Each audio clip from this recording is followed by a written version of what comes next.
السلام عليكم ورحمة الله وبركاته. إن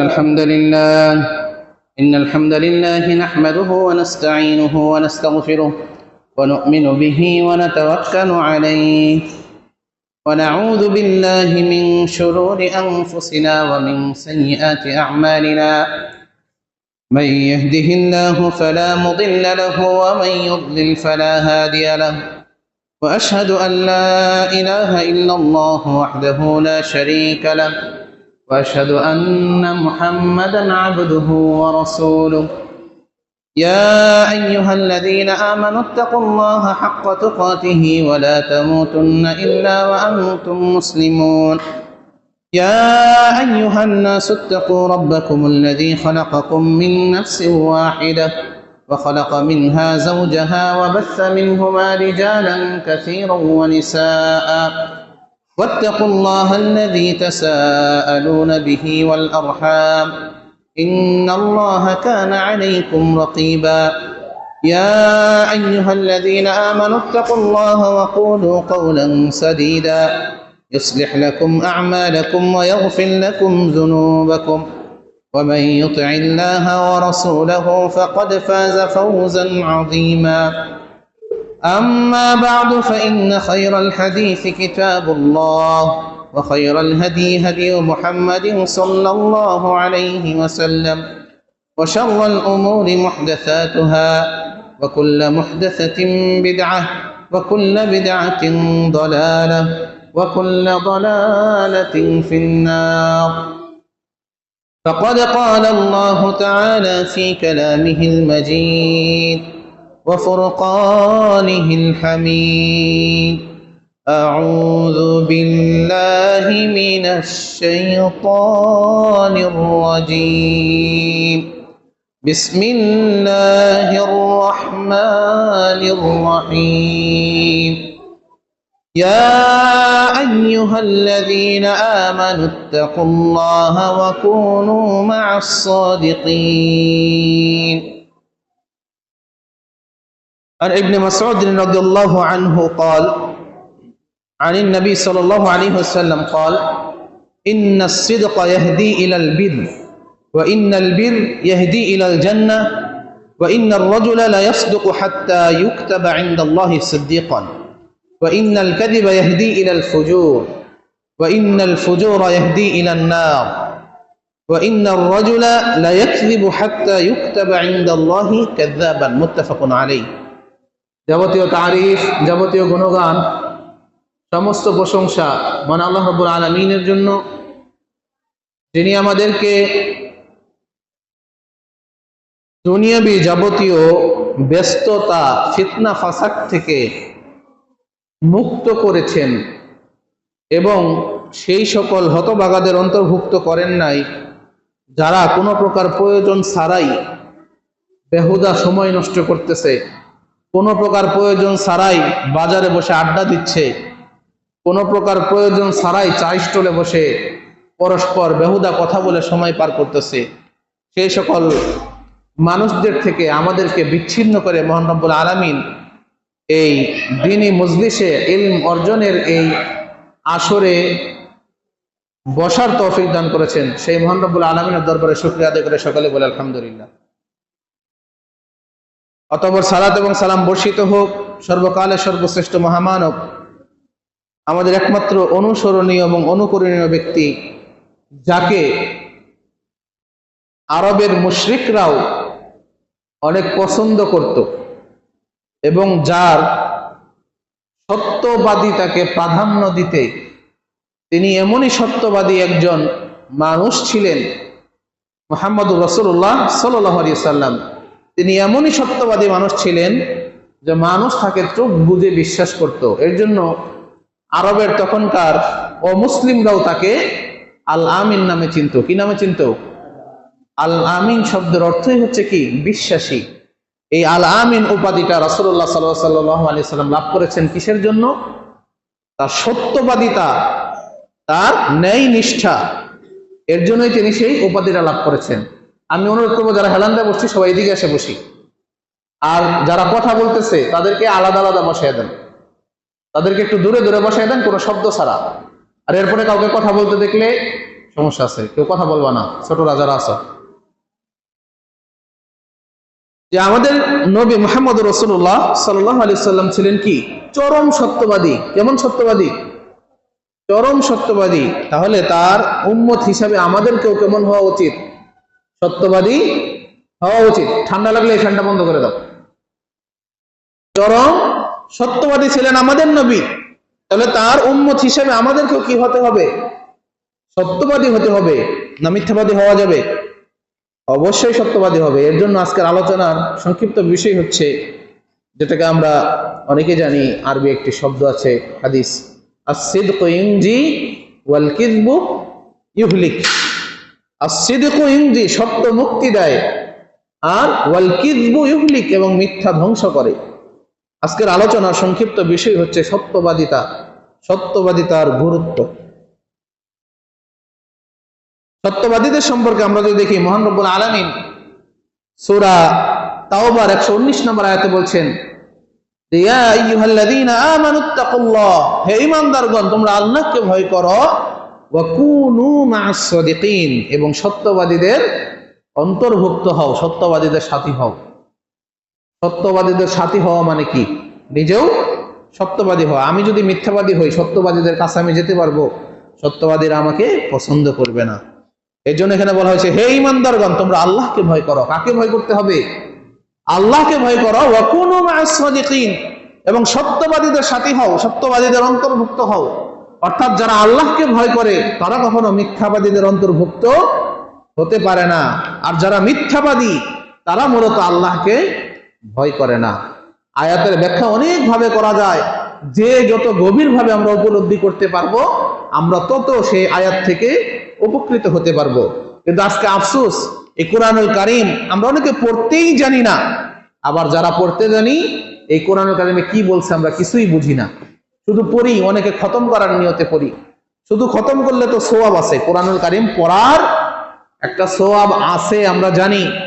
রাসূল সাল্লাল্লাহু আলাইহি ওয়াসাল্লামের হাদিস থেকে প্রমাণ পাওয়া যায় যে কোরআনুল কারীম যে তেলাওয়াত করে, প্রত্যেকটা হরফের বিনিময়ে একটা করে সওয়াব পাবে। কয়টা সওয়াব? একটা সওয়াব। আর সেই একটা সওয়াবকে আল্লাহ রাব্বুল আলামিন 10 গুণ বৃদ্ধি করে দেবেন। সুবহানাল্লাহ। অর্থাৎ প্রত্যেকটা হরফে বান্দা কতটুকু সওয়াব পাবে? 10টা করে সওয়াব পাবে। আবার রাসূলুল্লাহ সাল্লাল্লাহু আলাইহি ওয়াসাল্লাম বলছেন যে আমি বলছি না যে আলিফ লাম মিম এটা একটা হরফ, তা বলছি না, বরং আলিফ একটা হরফ, লাম একটা হরফ, মিম একটা হরফ। অর্থাৎ আলিফ লাম মিম, এই আয়াতটা যদি আমরা তেলাওয়াত করি, তাহলে আমরা সর্বসাকল্যে 30টা নেকির হকদার আমরা হয়ে যাব, 30টা নেকির মালিক আমরা হয়ে যাব। সুবহানাল্লাহ। এই যে এত ফজিলত কোরআন কারীম পড়ার যে ফজিলত, তবু একটা কথা আপনাদেরকে জানাই, যে কোরআনের প্রত্যেকটা হরফে 10টা করে নেকি পাওয়া যায়। এটি হচ্ছে কোরআন কেন্দ্রিক যত ফজিলত আছে তার মধ্যে সর্বনিম্ন। কোরআন কেন্দ্রিক যত ফজিলত আছে তার মধ্যে কি সর্বনিম্ন ফজিলত হচ্ছে কোরআন পড়লে প্রত্যেক হরফে 10টা সওয়াব পাওয়া যায়। আর আমরা সেটাকেই অনেক বড় মনে করে সেটার মধ্যে অন্তর্ভুক্ত থাকি, তা না। আমাদের কি করতে হবে? এই সওয়াব তো আমরা পাবোই, তেলাওয়াত করলে তো আমরা সওয়াব পাবোই। এই কোরআনে আল্লাহ রাব্বুল আলামিন কি বলছেন সেই সম্পর্কে আমাদের জানার চেষ্টা করতে হবে, জানতে হবে, গবেষণা করতে হবে, রিসার্চ করতে হবে। কেননা রাসূলুল্লাহ সাল্লাল্লাহু আলাইহি ওয়াসাল্লামের মৃত্যুর প্রায় 1450 বছর হয়ে গেছে। কোরআনুল কারীম কিন্তু সেই তখনই নাজিল হয়েছে, পরে কি আর নাজিল করা হয়েছে? হয় নাই। কিন্তু বর্তমানেও যত প্রেক্ষাপট, দুনিয়াতে নতুন নতুন বিষয়ের যত উদ্ভব হচ্ছে, সবকিছুর সমাধানই কিন্তু এই কোরআনুল কারীমে আছে, আছে না নাই? কিন্তু সেগুলো যদি আমরা বের করতে চাই, আমাদের কি করতে হবে? কোরআন নিয়ে গবেষণা করতে হবে, রিসার্চ করতে হবে। শুধু যদি পড়ি, পড়ার মধ্যে কোনো ফায়দা নাই। অমুসলিমদেরও ধর্মগ্রন্থে অনেক মন্ত্র আছে, আছে না? তারা আব্দুল্লাহ, অমুসলিমদেরও ধর্মগ্রন্থে মন্ত্র আছে, অনেকে সেই মন্ত্র পাঠ করে, কিছুই বুঝে না। পাঠ করা দরকার, শুধু পাঠ করে। আমরা অনেক হতভাগা মুসলিমরা আছে যে আমরাও এই সূরা ফাতিহা পাঠ করতে হয়, আমরা মন্ত্রের মতো পাঠ করে যাই। এই সূরা ফাতিহা আমরা কি বলছে না বলছে আল্লাহ রাব্বুল আলামিন কিছু জানি না। যাই হোক, ওইদিকে যাব না। যে আল্লাহ তাআলা সত্যবাদীদের সম্পর্কে কি বলছেন? ইয়া আইয়ুহাল্লাযীনা আমানুত্তাকুল্লাহা ওয়া কুনু মা'আস সাদিকিন, যে হে ঈমানদারগণ তোমরা আল্লাহকে ভয় করো, তাকওয়া অবলম্বন করো, ওয়া কুনু মা'আস সাদিকিন, সত্যবাদীদের অন্তর্ভুক্ত হও। আল্লাহ তাআলা নির্দেশ দিয়েছেন মিথ্যাবাদীদের অন্তর্ভুক্ত হওয়ার কোনো সুযোগ নাই। আল্লাহ রাব্বুল আলামিন একটা আয়াতের মধ্যে অনেক ধরনের মানুষের জন্য কিছু সুসংবাদ দিয়েছেন। সূরা আহজাবের 35 নম্বর আয়াত, ইন্নাল মুমিনিনা ওয়াল মুমিনাতি ওয়াল কানিতিনা ওয়াল কানিতাতি ওয়াস সাদিকিনা ওয়াস সাদিকাতি ওয়াস সাবিরিনা ওয়াস সাবিরাত, মুমিন মুমিনাত, সত্যবাদী সত্যবাদী নারী পুরুষ, ধৈর্যশীল নারী পুরুষ, বিভিন্ন জনের কথাই বলেছেন। তো সেখানেও সত্যবাদীদের কথা বললে গেছে যে ওয়াস সাদিকিনা ওয়াস সাদিকাত, যে সত্যবাদী নারী এবং সত্যবাদী পুরুষ এই উভয়ের জন্য কি আছে? এদের জন্য আল্লাহ ক্ষমা এবং মহা প্রতিদান রেখেছেন। সুবহানাল্লাহ। আরেকটা আয়াত যদি দেখি, যে আগের বিভিন্ন কওমের কথা বলা হয়েছে, যে আল্লাহ রাব্বুল আলামিন বলেন সূরা মুহাম্মাদের 21 নম্বর আয়াতে, ফালাউ সাদাকাল্লাহ লাকানা খায়রাল লাহুম, সুতরাং যদি তারা আল্লাহর সাথে সত্য বলতো তাহলে এটা তাদের জন্য মঙ্গলকর হতো। মানে আমাদের পূর্বে যারা ছিলেন তাদের মধ্যে যারা যারা মিথ্যা বলছে সকলেই ধ্বংস হয়েছে, মিথ্যাবাদীরা ধ্বংস। একটা আয়াত আমরা জানি, অনেক ওয়াজ থেকে আমরা শুনেছি যে কুল জাআল হাক্কু ওয়া যাহাকাল বাতিল, সত্য আসবেই এবং মিথ্যা বিতাড়িত হবেই, আর মিথ্যা বিতাড়িত হওয়ারই যোগ্য। সত্যবাদীরাই সবসময় টিকে থাকে, মিথ্যেবাদীরা সাময়িকভাবে কিছু সময় সত্যবাদীদের উপর প্রাধান্য পেলেও একটা না একটা সময় তারা ধ্বংস হয়ে যায়, কিন্তু সত্যবাদীরা সবসময় টিকে থাকে। এজন্য আমাদেরকে সত্যবাদী হতে হবে, সত্য কথা বলতে হবে, মিথ্যা কথা বলার কোনো সুযোগ নাই। কারণ রাসূলুল্লাহ সাল্লাল্লাহু আলাইহি ওয়াসাল্লামের একটা হাদিসে আছে যে মিথ্যা হচ্ছে সকল পাপের মাতা। মিথ্যা হচ্ছে কি? সকল পাপের মূল হচ্ছে মিথ্যা। একজন চোর যদি চুরি বাদ দিতে চায় তাহলে সবার আগে তাকে মিথ্যা কথা ছাড়তে হবে। একজন খারাপ মানুষ যদি ভালো হতে চায়, তার অন্যান্য জিনিস পরে সবার আগে যে জিনিসটা পরিবর্তন করতে হবে সেটা হচ্ছে তার মিথ্যা বলার অভ্যাস পরিত্যাগ করতে হবে, বাদ দিতে হবে। অর্থাৎ যে কোনো অপরাধী যখনই ভালো হতে চাবে সবার আগে তার মিথ্যা পরিত্যাগ করতে হবে, তাকে আগে সত্যবাদী হতে হবে। এই জন্য আমরাও যদি ভালো হতে চাই, ভালো থাকতে চাই, আমাদের কি হতে হবে? সত্যবাদী হতে হবে। কি হতে হবে? সত্যবাদী। মিথ্যাবাদী হওয়া যাবে? আমরা যদি মিথ্যা কথা বলি কোনো জিনিস থেকে বাঁচার জন্য, অথবা কোনো জিনিসে ফাঁকি দিছি, আমরা অনেক স্টুডেন্ট আছি, ছাত্র আছি, আমরা স্কুলের কথা বলে যদি অন্য জায়গায় যাই, এটা মিথ্যা কথা বলা হবে না? আবার অন্য জায়গায় যাওয়ার পরেও আমরা যদি একটু ধরা খেতে নেই, কোনোভাবে ধরা পড়তে নেই, সেই মিথ্যাকে ঢাকার জন্য আরো অনেকগুলা মিথ্যা কথা বলতে হয়, তাই না? একটা মিথ্যাকে ঢাকার জন্য অসংখ্য মিথ্যা কথা বলতে হয়।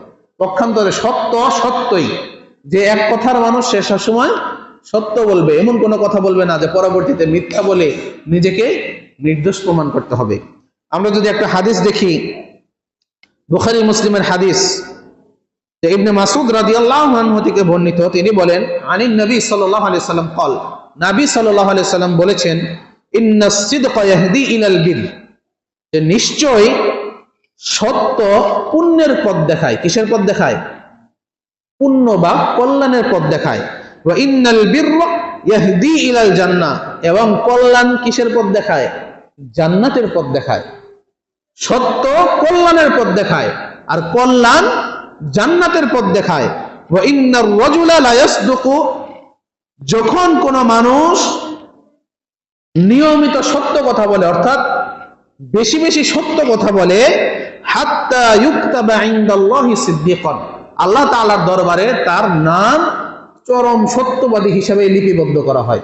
আল্লাহ তাআলার দরবারে তাকে সত্যবাদী হিসাবে স্বীকৃতি দেওয়া হয়, তার নামটা সত্যবাদীদের তালিকায় অন্তর্ভুক্ত করা হয়। ওয়া ইন্নাল কাযিবা ইয়াহদি ইলাল ফুজুর, আর মিথ্যা, পক্ষান্তরে মিথ্যা পাপের পথ দেখায়। কিসের পথ দেখায়? পাপের, খারাপ রাস্তার পথ দেখায়। ওয়া ইন্নাল ফুজুরা ইয়াহদি ইলান নার, আর পাপ জাহান্নামের পথ দেখায়। পাপ কিসের পথ দেখায়? এটা আমরা সকলেই জানি। পাপ কোন দিকে নিয়ে যায়? জাহান্নামের দিকে নিয়ে যায়। ওয়া ইন্নার রাজুলা লা ইয়াকযিবু, যখন আর কোন মানুষ যখন নিয়মিত মিথ্যা কথা বলে, বেশি বেশি মিথ্যা কথা বলে, অধিকাংশ সময়ই মিথ্যা বলে, হাত্তা ইউকতাবা ইনদাল্লাহি কাযাবান, আল্লাহ রাব্বুল আলামিনের দরবারে তার নাম চরম মিথ্যুক হিসেবে লিপিবদ্ধ করা হয়। আল্লাহ রাব্বুল আলামিনের দরবারে মিথ্যুকদের তালিকায় তার নামটা অন্তর্ভুক্ত করা হয়। মুত্তাফাকুন আলাইহি, বুখারী মুসলিমের হাদিস। এই হাদিস থেকে আমরা জানতে পারি আমরা যে কোনো অবস্থায় আমাদের কি করতে হবে? সত্য বলতে হবে। কেননা সত্য কল্যাণের পথ দেখায়, আর কল্যাণ জান্নাতের দিকে নিয়ে যায়, আর মিথ্যা পাপের পথ দেখায়, আর পাপ জাহান্নামের দিকে নিয়ে যায়। আর যারা সবসময় সত্য কথা বলে আল্লাহ রাব্বুল আলামিনের কাছে তারা সত্যবাদী হিসাবে স্বীকৃতি পায়। আর যারা অধিকাংশ সময় মিথ্যা কথা বলে আল্লাহ রাব্বুল আলামিনের দরবারে তারা মিথ্যাবাদী হিসাবেই স্বীকৃতি পায়, মিথ্যাবাদীদের তালিকায় তার নাম লিপিবদ্ধ করা হয়। এই জন্য আমাদের সবসময় সত্য কথা বলতে হবে। আরেকটা হাদিস যদি দেখি, আবু মুহাম্মদ হাসান ইবনে আলী ইবনে আবু তালেব রাদিয়াল্লাহু আনহু বলেন যে হাফিজতু মির রাসূলুল্লাহ সাল্লাল্লাহু আলাইহি ওয়াসাল্লাম, যে আমি রাসূলুল্লাহ সাল্লাল্লাহু আলাইহি ওয়াসাল্লামের থেকে এই কয়টা কথা হাফিজতু মুখস্থ করেছি বা সংরক্ষণ করেছি, স্মরণ রেখেছি। কি কথা? দা মা ইয়ারিবুকা ইলা মা লা ইয়ারিবুক। রাসূল সাল্লাল্লাহু আলাইহি ওয়াসাল্লাম কি বলছেন? যে তুমি ওই জিনিস পরিত্যাগ করো যে জিনিস তোমাকে সন্দেহে ফেলে। ফা ইন্নাস সিদকা দা মা ইয়ারিবুকা ইলা মা লা ইয়ারিবুক, তুমি সেই জিনিস পরিত্যাগ করো যে জিনিস তোমাকে সন্দেহে ফেলে, এবং তা গ্রহণ করো যাতে কোনো সন্দেহ নেই। অর্থাৎ যে জিনিসে সন্দেহ আছে, যে জিনিসটা ভালো না খারাপ, সেই জিনিসটা পরিত্যাগ করতে হবে। আর কোন জিনিসটা গ্রহণ করতে হবে? যেটার মধ্যে কোনো সন্দেহ নাই, যে আমি 100% শিওর যে জিনিসটা ভালো, সেই জিনিসটা গ্রহণ করতে বলা হয়েছে।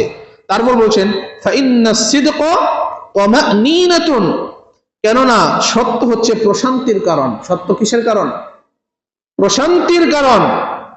আর ওয়াল কিযবা রিবাতুন, আর মিথ্যা হচ্ছে সন্দেহের কারণ।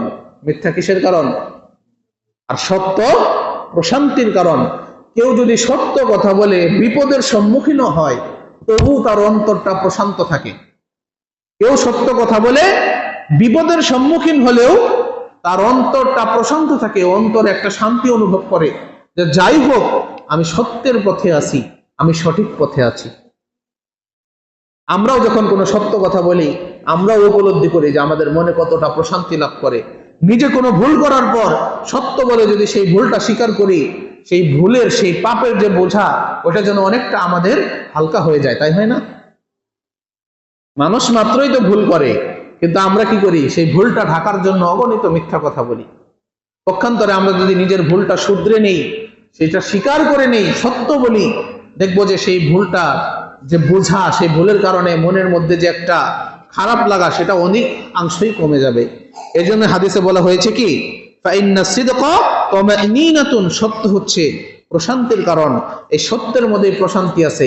মিথ্যা বলে মানুষ যতই ভালো থাকার নাটক করুক না কেন, তার অন্তরের মধ্যে প্রশান্তি নাই, সে নিশ্চিত অশান্তিতে ভুগতেছে।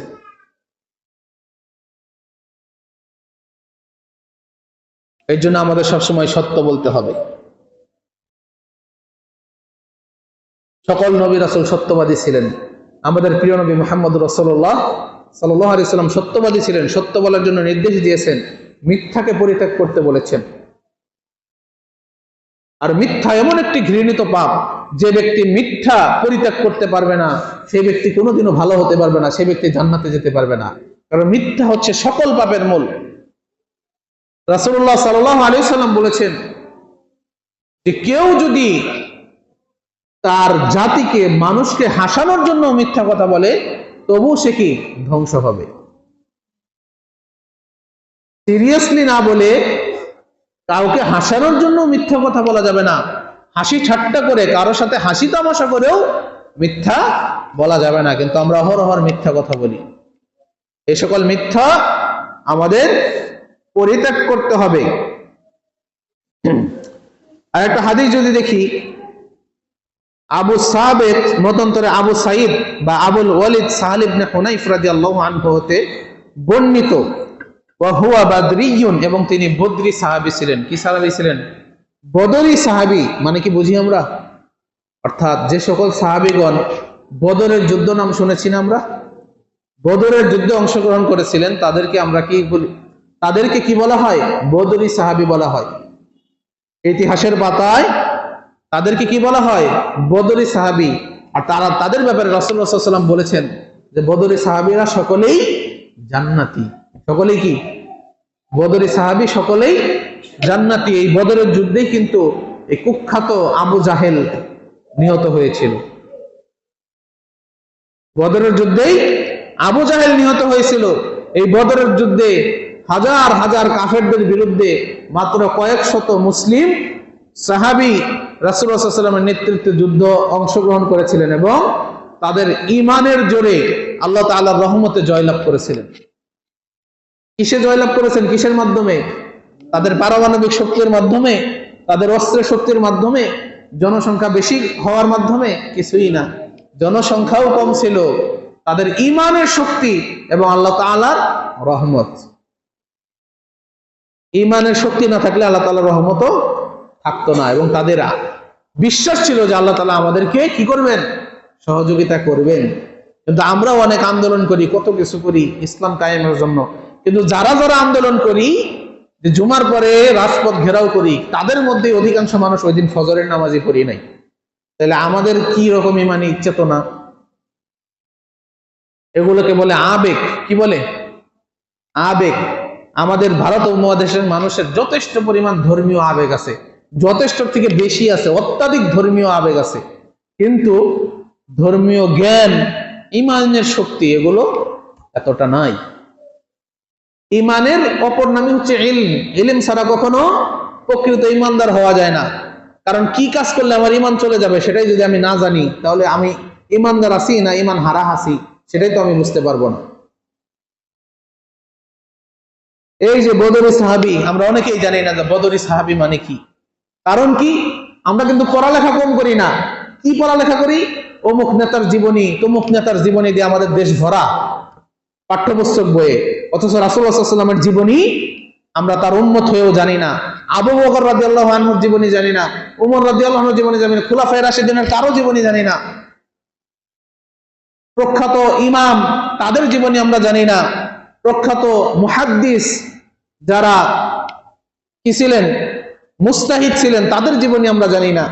আমরা কতটা হতভাগা, নিজেরা তো ইসলামী শিক্ষায় শিক্ষিতই হতে পারি নাই, সন্তানদেরকে এমন লাইনে দিয়েছি যে রবীন্দ্রনাথ ঠাকুরের জীবনী আমাদের মুখস্থ, কাজী নজরুল ইসলামের জীবনী আমাদের মুখস্থ, তারপরে কি শেখ মুজিবুর রহমানের জীবনী মুখস্থ, জিয়াউর রহমানের সম্পর্কে আমরা অনেক কিছুই জানি, কিন্তু রাসূলুল্লাহ সাল্লাল্লাহু আলাইহি ওয়াসাল্লাম সম্পর্কে আমরা তেমন একটা কিছুই জানি না।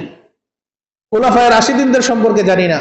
আমি যে দোয়া করব আমার সন্তানের জন্য, আমার সন্তানকে মাদ্রাসায় দিয়েছি, দোয়া করব যে ইয়া রাব্বাল আলামিন, আমার সন্তানকে আপনি ইমাম আহমদ ইবনে হাম্বলের মতো বানিয়ে দেন। এই ইমাম আহমদ ইবনে হাম্বলকে আমরা অনেকে চিনি না, তার নাম নিয়ে কিভাবে দোয়া করব? আমরা যে দোয়া করব যে ইয়া রাব্বাল আলামিন, সন্তান ভূমিষ্ঠ হয়েছে, যে তাকে আপনি ইসলামের পথে কবুল করুন, ইয়া রাব্বাল আলামিন আমার সন্তানকে আপনি ইমাম ইবনে তাইমিয়ার মতো বানিয়ে দেন। ইমাম ইবনে তাইমিয়ার নামই আমরা অনেকে ভালোভাবে বলতে পারবো না, তার সম্পর্কে আমরা কিছুই জানি না। অথবা যে দোয়া করব ইয়া রাব্বাল আলামিন, আমার সন্তানকে আপনি আবু বকর রাদিয়াল্লাহু আনহুর মতো বানিয়ে দেন, ওমর রাদিয়াল্লাহু আনহুর মতো বানিয়ে দেন, আলী রাদিয়াল্লাহু আনহুর মতো বানিয়ে দেন, এরকম যে দোয়া করব, তাদের জীবনী সম্পর্কেই তো জানি না। আমার কন্যা সন্তান হয়েছে, আমি যে দোয়া করব ইয়া রাব্বাল আলামিন, আমার এই কন্যা সন্তানকে আপনি আয়েশা রাদিয়াল্লাহু আনহার মতো বানিয়ে দেন, আমার এই কন্যা সন্তানকে আপনি ফাতিমা রাদিয়াল্লাহু আনহার মতো বানিয়ে দেন। কিন্তু তাদের জীবনী, তারা জীবনে কি করেছে আমরা তো এগুলোই জানি না, কিন্তু আমরা মুসলিম দাবি করি নিজেকে। কথা বললে অনেক দিক দিয়ে কথা চলে আসে, এই বদরি সাহাবীদের সম্পর্কে আমরা অনেকে জানি না, অথচ রাসূলুল্লাহ সাল্লাল্লাহু আলাইহি ওয়াসাল্লাম বলেছেন যারা বদরি সাহাবী সকলেই জান্নাতি। এই বদরি সাহাবীদের মধ্যে একজন এই হাদিসটি বর্ণনা করেছেন, বলছেন যে নবী সাল্লাল্লাহু আলাইহি ওয়াসাল্লাম বলেছেন মান সাআলাল্লাহু তাআলা আশ-শাহাদা বিসিদকিন বাল্লাগাহু মানাজিল আশ-শুহাদা ওয়া ইম্মা তাআলা ফিরাশিহি। অনেক সুন্দর একটা হাদিস। যে নবী সাল্লাল্লাহু আলাইহি সাল্লাম বলেছেন যেই ব্যক্তি সত্য অন্তর নিয়ে, অর্থাৎ সারা জীবন যে সত্যের পথে অবিচল ছিল, হকের পথে ছিল, সবসময় সত্য কথা বলতো, তার অন্তরিত সত্য, তার অন্তর সত্য না। যে ব্যক্তি সত্য অন্তর নিয়ে, ভালো অন্তর নিয়ে, সত্য অন্তর নিয়ে আল্লাহর নিকট শাহাদাত প্রার্থনা করবে,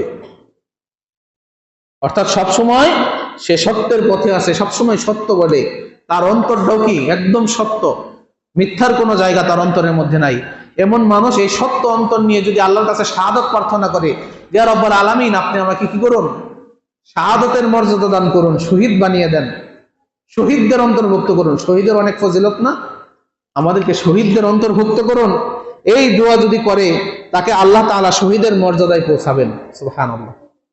তাকে আল্লাহ তাআলা কিসের মর্যাদায় পৌঁছাবেন? শহীদের মর্যাদা। শহীদ কাকে বলে আমরা জানি তো? যারা আল্লাহর রাস্তায় জিহাদ করতে গিয়ে, যুদ্ধ করতে গিয়ে নিজের জীবন বিসর্জন দিয়ে দিছে, নিজের জীবনকে আল্লাহর রাস্তায় বিলিয়ে দিয়েছে, তারাই হচ্ছে কি শহীদ। সেই শহীদের মর্যাদা কেউ যদি সত্য অন্তর নিয়ে আল্লাহ রাব্বুল আলামিনের কাছে সেই মর্যাদাটা কেউ দাবি করে, আল্লাহ তাআলা তাকে সেই মর্যাদা দান করবেন। সুবহানাল্লাহ। তারপরে কি বলছেন? বাল্লাগু মানাজিলা শুহাদা ওয়া ইম্মাতা আলা ফিরাশিহি, যদিও তার মৃত্যু তার বিছানায় হয় তবু। সুবহানাল্লাহ। অর্থাৎ একজন মানুষ আল্লাহর রাস্তায় যুদ্ধ করে জিহাদের ময়দানে গিয়ে কাফেরের আঘাতে, শত্রুর আঘাতে মৃত্যুবরণ করে শহীদ হবে, আরেকজন ব্যক্তি কি সারা জীবন সত্যের পথে থাকবে, সত্য কথা বলবে, এইরকম মানুষ আল্লাহর কাছে যদি শাহাদাতের প্রার্থনা করে, সে যদি তার ঘরের ভিতরে তার নিজের বিছানায় মৃত্যুবরণ করে, আল্লাহ রাব্বুল আলামিন তাকে শাহাদাতের মর্যাদায় পৌঁছাবেন। সুবহানাল্লাহ। এই সত্যর এত পাওয়ার, এই সত্যর এত গুরুত্ব, কিন্তু আমাদের কাছ থেকে এখন সত্য প্রায় হারিয়ে গেছে না? আমরা বেচা কেনার ক্ষেত্রে সত্য বলতে পারি না, সত্য বললে আমাদের ব্যবসা নাকি ঠিক থাকে না। কথাবার্তার ক্ষেত্রে আমাদের অনেক মিথ্যা কথা বেরোয় এবং আমরা এগুলোকে স্বাভাবিকভাবে ধরে নিই যে আরে এটুকু হয়েছে। যেমন আমাদের দেশে কাউকে যদি কোনো প্রকার সময় দেওয়া হয় যে আমি এতটার মধ্যে অমুক কাজটা করবো, তুমি অমুক জায়গায় উপস্থিত থাকো, তা আমরাও কি টিটকারি করে বলি যেটা কি বাংলাদেশের 10টা না কয়টার, যে 10টার সময় ট্রেন আসবে, আমরা ধরেই নেই যে নিশ্চিত এই ট্রেন 10টায় আসবে না, কারণ বাংলাদেশের 10টা মানে কি 12টাও বার হতে পারে। সত্যের মূল্যায়ন আমাদের কতটা কমে গেছে। তারপরে একজন আরেকজনকে যদি কোনো কথা দেই, ওয়াদা দেই, সেগুলো আমরা ঠিকভাবে রাখতে পারি না। মিথ্যা কথা বলে আমরা অনেকে সন্তুষ্ট করি। কেউ আমার কাছে টাকা পায়, আজকে দেওয়ার কথা, কোনো না কোনো ভাবে তাকে মিথ্যা বলে যে আমি বিপদে আছি, বা আমার ওয়াইফ অসুস্থ, অথবা আমার মা অসুস্থ, আমার ভাই অসুস্থ, আমার সন্তান অসুস্থ, কয়দিন পরে তোমার টাকাটা দিচ্ছি, এরকম অনেক মিথ্যার আশ্রয় আমরা নিয়ে থাকি। কিন্তু আমরা একটা হাদিস মনে পড়ে গেল যে মুনাফিকের আলামত কয়টি? হাদিসে বর্ণিত আছে, 5টিও আছে, কিন্তু সাধারণত সব থেকে বেশি আল্লাহ রাসূল সাল্লাল্লাহু আলাইহি ওয়াসাল্লাম কি বলছেন? 3টি। মুনাফিকের আলামত কয়টি? 3টি। আয়াতুল মুনাফিকি সালাসান, মুনাফিকের আলামত 3টি। যখন সে কথা বলবে মিথ্যা বলবে, যখন কথা বলবে তখন কি মিথ্যা বলবে, যখন ওয়াদা করবে সেই ওয়াদা সে ভঙ্গ করবে, আর যদি তার কাছে কোনো আমানত রাখা হয় সেই আমানতের খেয়ানত করবে। এটা হচ্ছে কি মুনাফিকের আলামত। আর মুনাফিকদের সম্পর্কে আল্লাহ রাব্বুল আলামিন বলেন ইন্নাল মুনাফিকিনা ফিদ দারকিল আসফালি মিনান নার, মুনাফিকদের স্থান হচ্ছে কি ইন্নাল মুনাফিকিনা ফিদ দারকিল আসফালি মিনান নার, নিশ্চয়ই মুনাফিকদের স্থান হচ্ছে জাহান্নামের সর্বনিম্ন স্তরে। জাহান্নাম কি দিয়ে পরিপূর্ণ? আগুন দিয়ে। কি দিয়ে? আগুনের উপরের দিকে তাপ বেশি থাকে না নিচের দিকে তাপ বেশি থাকে? যারা ইট ভাটার কাজ দিয়ে গেছেন, ইট ভাটা দেখছেন, ইট ভাটার উপর দিয়ে হাঁটলে তাপ লাগে, কিন্তু ইট ভাটার নিচে যদি কেউ একবার চলে যায় তাকে আর উঠানোর চেষ্টাও নাকি কেউ করে না, যে উঠাইতে উঠাইতে তাকে আর পাওয়া যাবে না। যে কোনো জিনিসই আমরা যে রান্না করি, চুলার নিচের দিকে কোনো জিনিস গেলে সেটা কি আর অক্ষত থাকে? থাকে না। যত নিচে যাবে তত সেটা তাড়াতাড়ি ধ্বংস হয়ে যাবে, তাড়াতাড়ি পুড়ে যাবে, নিঃশেষ হয়ে যাবে। আগুনের নিচের দিকে সব থেকে পাওয়ার বেশি। ঠিক জাহান্নামও কি অনেক গভীর থাকবে। রাসূলুল্লাহ সাল্লাল্লাহু আলাইহি ওয়াসাল্লাম তার সাহাবায়ে কেরামগণদেরকে নিয়ে একটা কথা বলছিলেন, হঠাৎ করে একটা শব্দ পেলেন, কোনো কিছু পড়ার শব্দ পেলেন। তখন রাসূল সাল্লাল্লাহু আলাইহি ওয়াসাল্লাম সাহাবাদেরকে জিজ্ঞেস করলেন যে তোমরা বলো তো এই শব্দটা কিসের শব্দ? সাহাবায়ে কেরামগণ বললেন যে আমরা জানি না। তখন রাসূলুল্লাহ সাল্লাল্লাহু আলাইহি ওয়াসাল্লাম বললেন যে 70 বছর আগে একটা পাথর জাহান্নামের মুখে ছেড়ে দেওয়া হয়েছিল, সেটি এই আজকে এখন গিয়ে জাহান্নামের তলদেশে পৌঁছালো। তাহলে চিন্তা করেন কত গভীর জাহান্নাম। আর সেই গভীরেই কাদের স্থান? মুনাফিকদের স্থান। ইন্নাল মুনাফিকিনা ফিদ দারকিল আসফালি মিনান নার। আর মুনাফিকদের অন্যতম একটা স্বভাব হচ্ছে কি? কথায় কথায় মিথ্যা বলা। কথায় কথায় কি বলা? মিথ্যা বলা। এটা হচ্ছে মুনাফিকের আলামত। অর্থাৎ এই মিথ্যা বলার জন্য আমাদের কি করতে হবে? জাহান্নামের একদম তলদেশে চলে যেতে হবে। এই জন্য আমাদের মিথ্যা পরিহার করা জরুরি। আরেকটা হাদিস, এই হাদিসটা আমার কাছে অনেক ভালো লেগেছে। এটা হচ্ছে ক্রয় বিক্রয়ের ক্ষেত্রে হাদিসটা বেশি প্রযোজ্য, সত্য মিথ্যার ক্ষেত্রেও এর উদাহরণ আমরা টানতে পারি। যে আবু খালেদ হাকিম ইবনে হিজাম রাদিয়াল্লাহু আনহু থেকে বর্ণিত, তিনি বলেন ক্বালা রাসূলুল্লাহ সাল্লাল্লাহু আলাইহি সাল্লাম, রাসূলুল্লাহ সাল্লাল্লাহু আলাইহি সাল্লাম বলেছেন আল বাইয়ানি বিল খিয়ারি মা লাম ইয়াতাফাররাকা, যে ক্রেতা ও বিক্রেতা উভয়ের জন্য ততক্ষণ পর্যন্ত স্বাধীনতা রয়েছে মা লাম ইয়াতাফাররাকা, যতক্ষণ পর্যন্ত না তারা পৃথক হচ্ছে, দুইজনে আলাদা হয়ে যাচ্ছে। অর্থাৎ যতক্ষণ তারা পরস্পর কাছাকাছি আছে, কথাবার্তা বলতেছে, ততক্ষণ পর্যন্ত স্বাধীনতা আছে। কিসের স্বাধীনতা? চুক্তি ফাইনাল করার অথবা বাতিল করার। অর্থাৎ আমি আপনার সাথে কোনো কিছু কেনা বেচা করব, কোন একটা জিনিস মনে করেন, তো ওই জিনিসটা আমি আপনার সাথে ডিল করতেছি কি, যে আপনার কাছ থেকে আমি এত টাকা দিয়ে এতগুলো জিনিস কিনবো, আপনিও আমার সাথে ডিল করতেছেন যে হ্যাঁ এত টাকার বিনিময়ে আমি বিক্রি করব। এই চুক্তি আপনা আর আমি ওই একত্র যখন আছি তখনই ফাইনাল করতে হবে যে আসলেও এই জিনিসটা আমি বিক্রি করব বা আমি কিনবো। অথবা নিষেধ করলেও তখনই করতে হবে যে না আমি আপনার কাছে জিনিসটা নিব না, অথবা আমি আপনার কাছে জিনিসটা বিক্রি করব না। ওটার স্বাধীনতা যতক্ষণ পর্যন্ত আমরা একত্রিত থাকবো ততক্ষণ। আমি আপনার সাথে ডিল করে চলে গেলাম, আমি বাড়িতে গেলাম, তারপর আমার থেকে আপনি একজন ভালো কাস্টমার পাইলেন, সে একটু টাকা বেশি দিতে চাইলো, তখন আপনি আমাকে ফোন দিয়ে বললেন যে না আমি আপনার কাছে বিক্রি করব না, অমুক জায়গায় বিক্রি করবো। এটা ইসলামের দৃষ্টিতে জায়েজ নেই। চুক্তি ফাইনাল করা অথবা বাতিল করা, এই দুইটারই বৈধতা কোন পর্যন্ত আছে?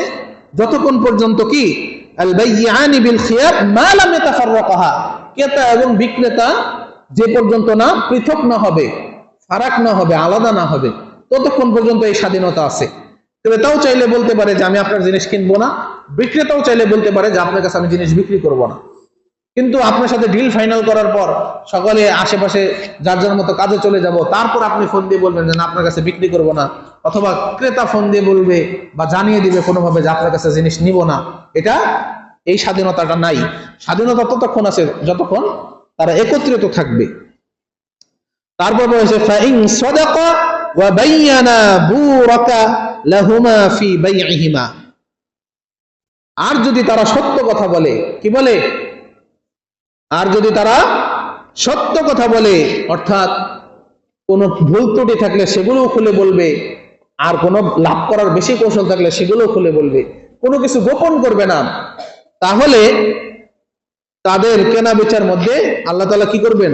বরকত দিবেন। তাদের কেনা বেচায় বরকত দেওয়া হয়। ওয়া ইন কাতামা ওয়া কাযাবা মুহিকাত বারাকাতান বাইইহিমা, আর তারা যদি দোষ ত্রুটি গোপন রাখে, সত্য না বলে, সত্য গোপন করে, তাহলে তাদের দুজনের কেনা বেচার মধ্যেই কি বরকত রহিত করা হয়, তাদের কোনো বরকত দেওয়া হয় না। হাদিসটি বুখারী মুসলিমের হাদিস। বেচা কেনার ক্ষেত্রেও কি সত্য বলতে হবে? বেচা কেনার ক্ষেত্রে সত্য, অবশ্যই সত্য বলতে হবে। যদি বেচা কেনার ক্ষেত্রে সত্য বলা হয়, তাহলে ক্রেতা এবং বিক্রেতা উভয়কেই কি করা হয়? বরকত দেয়া হয়। আর যদি মিথ্যার আশ্রয় নেওয়া হয়, তাহলে সেই বরকতটা আর দেওয়া হয় না। আমরা দেখতে পাই অনেক বড় বড় ব্যবসায়ী অনেক টাকা ইনকাম করে, কিন্তু তাও তাদের পেরেশানি দূর হয় না, সবসময় কি হতাশার মধ্যে থাকে। মনে হয় যে এত টাকা ইনকাম করতেছে তাও অভাবের মধ্যে আছে। এটার কারণ কি জানেন? আল্লাহ তাআলার বরকত নাই। কি জন্য নাই? আমরা অনেক সময় অনেক জিনিস কিনতে গেলে দেখেন, আমি যদি দাম নাও জানতে চাই, তাও অনেক বিক্রেতা বলে ফেলে যে এই জিনিসটা এত টাকা দিয়ে কিনছি, কিছু তো লাভ করবই। এই সকল কথার ক্ষেত্রে কিন্তু অধিকাংশ মানুষই মিথ্যা বলে। জিনিসটা যদি 200 টাকা দাম চাওয়া হয়, আমরা দামাদামি করি, সেটাই স্বাভাবিক। যদি বলি যে না এত না, ফাঁস করে বলে ফেলে কি যে 180 টাকা দিয়ে আমারই কিনা, আপনি কি করেন 200 টাকা দিয়ে আপনি যদি না নেন আমরা কিভাবে চলবো। কিন্তু আসলে মূলত জিনিসটা কি, হয়তো 100 বা 120 টাকাটা কিনা। এই যে মিথ্যা বলা, এই মিথ্যা বলার মাধ্যমে বরকত নষ্ট হয়ে যায়। মিথ্যা বলার তো কোনো প্রয়োজন নাই। আমি ব্যবসা করতেছি, আমি তো লাভ করবই। আপনার কাছে এত টাকা দাম চাইছি, আপনি দামাদামি করতে পারেন, আমার সম্ভব না হলে বিক্রি করব না। তাই বলে মিথ্যা বলা যাবে না যে আমি এত টাকাতে কিনছি, আপনার কাছে কিভাবে এই টাকাতে বিক্রি করব। আবার অনেক সময় দেখা যায় বিক্রেতা তার কাস্টমারের কাছে মিথ্যা বলে তার জিনিসের কিছু দোষ ত্রুটি থাকলে সেটা গোপন করার জন্য। ইলেকট্রিক্যাল জিনিস হতে পারে অথবা কাপড় হতে পারে, কোনো দোষ ত্রুটি আছে কাপড়ের মধ্যে, সেটা কি মিথ্যা কথা বলে কোনোভাবে ভুলভাল বুঝিয়ে সেটা বিক্রি করা হয়। এই সকল কাজ করার মাধ্যমে কি হয়, ব্যবসা বাণিজ্যের বরকত নষ্ট হয়। কি নষ্ট হয়? আমরা জানি ইমাম আবু হানিফা রাহিমাহুল্লাহ তিনি কাপড়ের ব্যবসায়ী ছিলেন। কি ছিলেন? কাপড়ের ব্যবসায়ী ছিলেন। তার অনুসারী যারা নিজেদেরকে হানাফি দাবি করে, তারা অনেক সময় অনেকজনকে কটূক্তি করে। ডাক্তার জাকির নায়েককে কটূক্তি করে, সে হলো ডাক্তার সাহেব, তার কাজ হইলো প্রস্তাব পায়খানা পরীক্ষা করা, সেই কেন কোরআন হাদিসে কথা বলে, মানে তাকে অপমান করার চেষ্টা করে। আবার ইমাম নাসিরউদ্দিন আলবানী রাহিমাহুল্লাহ তার ক্ষেত্রে বলে সে হলো ঘড়ির মিস্ত্রি, সে কেন, সে আসছে হাদিসের বিশ্লেষণ করার জন্য, তার কাজ হলো ঘড়ি ঠিক করা, সে কেন হাদিসের কথা বলবে। এইরকম কথা যারা বলে তারাই দাবি করে যে আমরা ইমাম আবু হানিফার অনুসারী। আবার ইমাম আবু হানিফা রাহিমাহুল্লাহ ছিলেন কি, কাপড় ব্যবসায়ী। কি ছিলেন? তাই বলে কি আমরা বলবো যে ইমাম আবু হানিফার কাজ হচ্ছে কাপড় বিক্রি করা, সে কেন ইসলামের কথা বলছে? এটা কি বলা ঠিক হবে? এটা বলা যাবে না। প্রত্যেকটা মুসলিমেরই অধিকার আছে ইসলামী জ্ঞান অর্জন করার। অধিকার না, প্রত্যেকটা মুসলিমের উচিত ইসলামী জ্ঞান অর্জন করা। তলাবুল ইলমি ফারিদাতুন আলা কুল্লি মুসলিম। যতটুকু ইলম অর্জন না করলে আমি সঠিকভাবে ইসলাম পালন করতে পারবো না, ততটুকু ইলম অর্জন করা তো ফরজই করা হয়েছে। সে যদি সুইপারও হয়, সে যদি কি হয়, টয়লেট পরিষ্কার করে জীবিকা নির্বাহ করে, ওই মানুষেরও কি কোরআন হাদিস শিক্ষা করা ফরজ। যতটুকু শিক্ষা করলে সে ইসলামটা পালন করতে পারবে। আর সেখানে এই ঘড়ির মেকার, এমবিবিএস ডাক্তার, এগুলোর কথা বাদই দিলাম। আবার মুসলিমদের মধ্যে কেউ যদি এই ফরজটুকু পালন করার পর ইসলামের আরো খেদমত করতে চায়, দায়ী হতে চায়, সে আরো ইলম অর্জন করতে পারবে। তাতে কোনো বাধা দেওয়ার সুযোগ আছে? নাই। রাসূলুল্লাহ সাল্লাল্লাহু আলাইহি ওয়াসাল্লামের জামানায় যে সাহাবীগণ ছিলেন, তাদের মধ্যে কয়জন ছিলেন যে সব সময় রাসূল সাল্লাল্লাহু আলাইহি ওয়াসাল্লামের কাছ থেকে হাদিস শিক্ষা করতেন? এরকম সাহাবী কয়জন ছিলেন? ছিলেন এরকম, কিন্তু ম্যাক্সিমাম সাহাবী ছিলেন কি, তারা তাদের দৈনন্দিন জীবন স্বাভাবিকভাবে পার করতেন, পাশাপাশি রাসূল সাল্লাল্লাহু আলাইহি ওয়াসাল্লামের কাছে এসে ইসলাম শিক্ষা করতেন। তাই করতেন না? বর্তমান সময়ে কি সমস্যা? এবার আবু হানিফা রাহিমাহুল্লাহ কাপড়ের ব্যবসায়ী ছিলেন, তিনিও ইসলামের খেদমত করে গেছেন। বর্তমানে ডাক্তার জাকির নায়েক ডাক্তার হওয়া সত্ত্বেও ইসলামের খেদমত করতেছেন। তারপরে কি ইমাম নাসিরউদ্দিন আলবানী, তিনি ঘড়ির মেকার হওয়া সত্ত্বেও ইসলামের খেদমত করে গেছেন। বর্তমানেও বিভিন্ন পেশার মানুষ, অনেক জায়গায় দেখা যায় অনেক ইঞ্জিনিয়াররাও ইসলামের দাস দেয়। এটা কি কোনো খারাপ দিক? সে যে বিষয়ে কথা বলতেছে সেখানে যদি কোনো ভুল না বলে, সঠিক কথা বলে, সে ইঞ্জিনিয়ার না ডাক্তার না ব্যবসায়ী, সেটা তো আমার দেখার দরকার নাই। তার কথা সঠিক হচ্ছে না ব্যাঠিক হচ্ছে, সেটাই হচ্ছে আসল বিষয়। তা ইমাম আবু হানিফা রাহিমাহুল্লাহ কাপড়ের ব্যবসায়ী ছিলেন। তা এই কাহিনীটা আমার শোনা, আমার মনে পড়ছে, তাই আপনাকে বলছি। শোনা বলতে একজন ভালো আলেমের কাছ থেকে শুনেছিলাম যে ইমাম আবু হানিফা রাহিমাহুল্লাহর দোকানে একটা কাপড়ের মধ্যে ত্রুটি ছিল। কি ছিল? একটু ত্রুটি ছিল, একটু সমস্যা ছিল। তো সেই কাপড়টা তিনি আলাদাভাবে রেখেছিলেন যে কারো কাছে যেন কাপড়টা বিক্রি না হয়ে যায়, যেহেতু সমস্যা আছে। এটা তো কারো কাছে স্বাভাবিক দামে বিক্রি করা জায়েজ হবে না, কারণ যার কাছে বিক্রি করা হবে সে ব্যক্তি ঠকবে। কিন্তু ইমাম আবু হানিফা রাহিমাহুল্লাহ ওনার যে কর্মচারী ছিলেন দোকানে, তার অনুপস্থিতিতে সেই কর্মচারী কি না বুঝেই না জেনে সেই কাপড়টা বিক্রি করে ফেলছেন।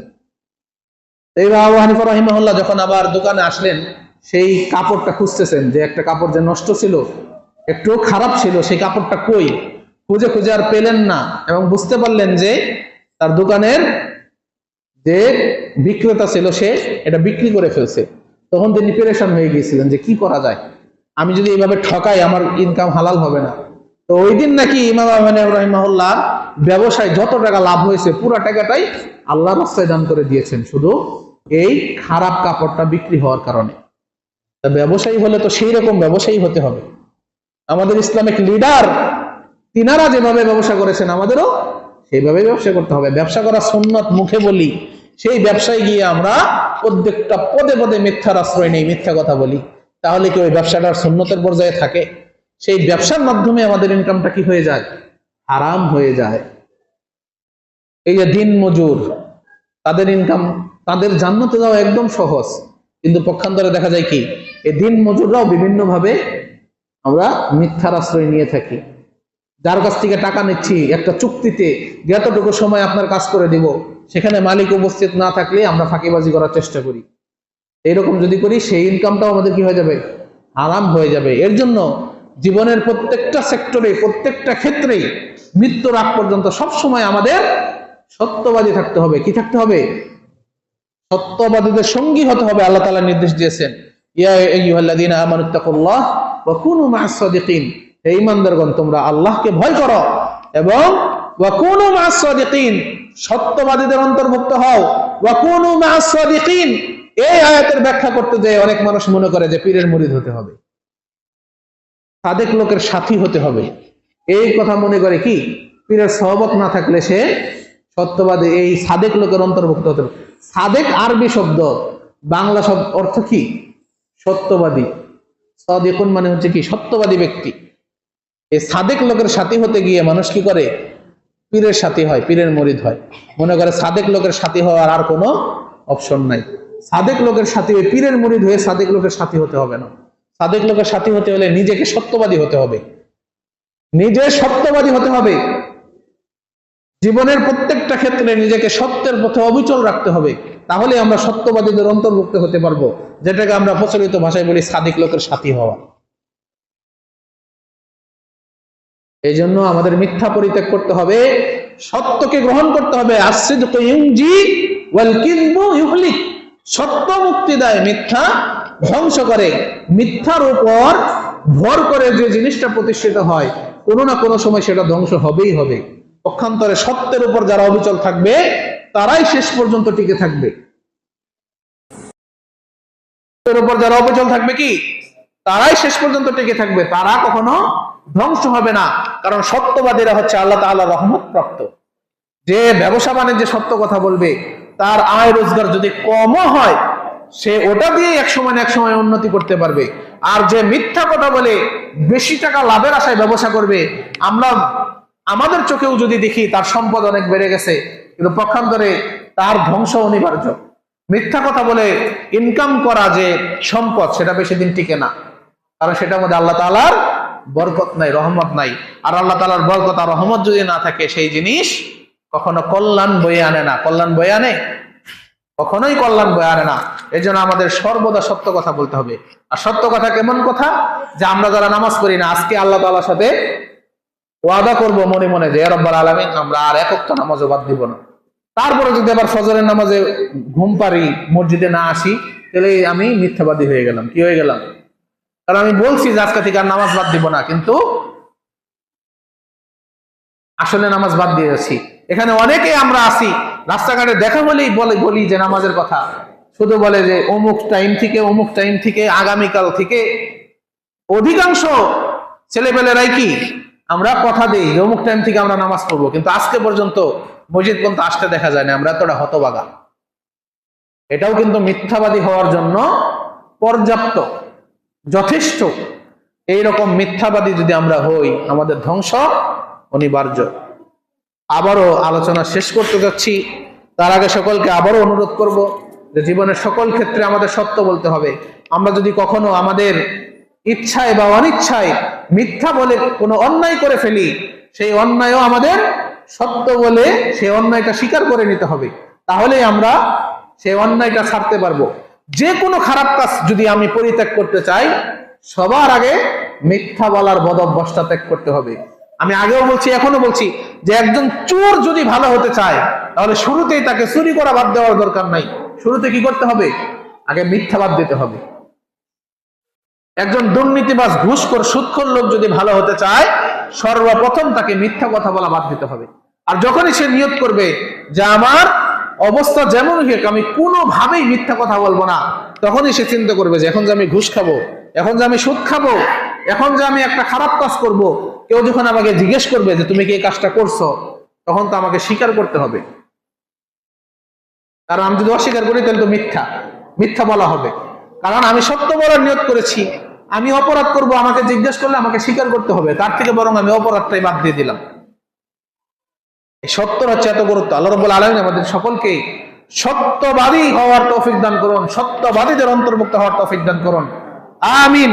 এবং আমাদের সকলকে নিয়মিত 5 ওয়াক্ত সালাত আদায় করার তৌফিক দান করুন, আমিন। আমরা এখানে অনেকজনকে দেখতে পাচ্ছি যাদেরকে অধিকাংশ সময় মসজিদে দেখা যায় না, কিন্তু এখন দেখতে পাচ্ছি। এরকম হতভাগা যারা আছি, আল্লাহ রাব্বুল আলামিন যেন আমাদের সকলকে নিয়মিত জামাতের সহিত 5 ওয়াক্ত সালাত আদায় করার তৌফিক দান করেন, আমিন। এতক্ষণ যে আলোচনা করলাম, যদি কোনো ভুল হয়ে থাকে আল্লাহ রাব্বুল আলামিন ক্ষমা করুন। আলোচনা থেকে যতটুকু উপকৃত হলাম, যা শিখতে পারলাম, বুঝতে পারলাম, আমরা সকলেই যেন সেই অনুযায়ী আমল করতে পারি। আল্লাহ রাব্বুল আলামিন যেন আমাদের সকলকে সেই তৌফিক দান করেন, আমিন। আমরা যারা এখানে উপস্থিত হয়েছি, আমরা দোয়া করি আল্লাহ রাব্বুল আলামিন যেন আমাদেরকে ক্ষমা করে দেন, সকলে বলে আমিন। এবং বিনা কারণে যে সকল হতভাগারা আজকের এই সুন্দর মজলিসে উপস্থিত হতে পারে নাই, আমরা দোয়া করি আল্লাহ রাব্বুল আলামিন যেন তাদেরকে হেদায়েত দান করেন, সামনের সপ্তাহ থেকে যেন তাদেরকে আল্লাহ রাব্বুল আলামিন এখানে বসার তৌফিক দান করেন, সকলে বলে আমিন। এবং আমাদের আত্মীয় স্বজন যারা আছে আল্লাহ রাব্বুল আলামিন সকলকে ক্ষমা করে দিন। আমাদের মধ্যে যারা অসুস্থ আছে আল্লাহ রাব্বুল আলামিন সকলকে সুস্থতা দান করুন, সকলে বলে আমিন। আমাদের মধ্যে ঋণগ্রস্ত যারা আছে আল্লাহ রাব্বুল আলামিন তাদের ঋণ পরিশোধ করার তৌফিক দান করে দেন। যারা অশান্তিতে আছে আল্লাহ রাব্বুল আলামিন তাদের অশান্তি, হতাশা, দুশ্চিন্তাগুলো দূর করে দেন, আমিন। যারা মৃত্যুবরণ করেছে ইয়া রাব্বুল আলামিন আপনি তাদেরকে ক্ষমা করুন এবং আমাদেরকে আপনার পথে চলার তৌফিক দান করুন, আপনার হুকুম আহকাম গুলো সুন্দরভাবে পালন করার তৌফিক দান করুন ইয়া রাব্বুল আলামিন। বিশেষ করে আপনার মহান হুকুম 5 ওয়াক্ত সালাত আমরা যেন জামাতের সহিত আদায় করতে পারি, বিনা কারণে যেন আমরা কেউ সালাত পরিত্যাগ না করি, আমাদেরকে সেই তৌফিক দান করুন, আমিন। আকুলু কওলি হাযা ওয়া আস্তাগফিরুল্লাহ লি ওয়া লাকুম ওয়া লিসাইরিল মুসলিমিন ফাস্তাগফিরুহু ইন্নাহু হুয়াল গফুরুর রহিম। আসসালামু